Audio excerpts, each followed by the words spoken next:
Hi folks.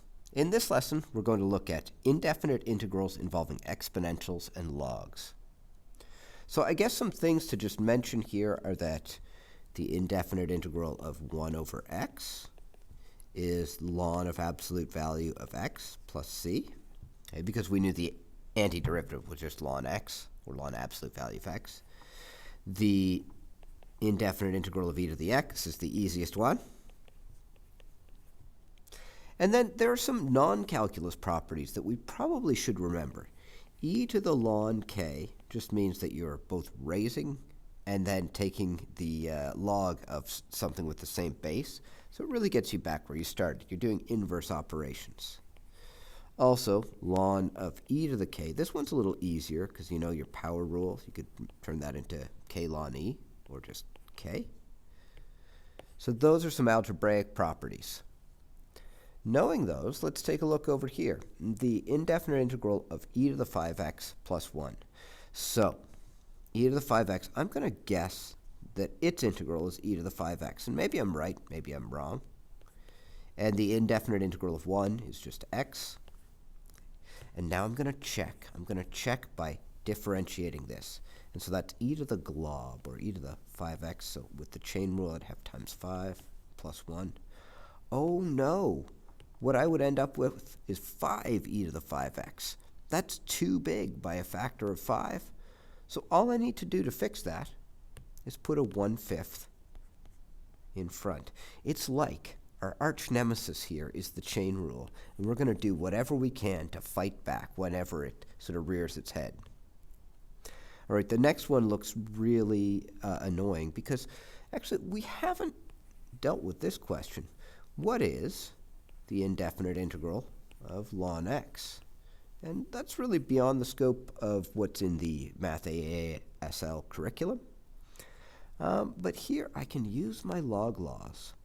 I could pull that 4x down front. I haven't done the indefinite integral or anti-differentiated yet. But this whole thing really just means 4x, because ln e is just 1. And that would be 4 times power goes up by 1, flip of the new power goes in front, plus c. Or you might have seen just by inspection that the thing that differentiates to 4x is 2x squared. And that's easy to check by differentiating. You get 4x, great. Next one, same sort of idea here. E to the ln of x squared minus 6x. We can explore this property here. It's true there are some restrictions because that log, you can only take the log of a positive number. But for everywhere it's defined, that the original expression is defined, you can just write it like this. Okay? So an e to the power of and then a ln up in the exponent, they undo each other. And so that means that actually evaluating the indefinite integral is no big deal. Power goes up by 1, flip of the new power in front. Coefficients stay. Power goes up by 1, flip of the new power in front, or any of this that you can do by inspection, that's fine.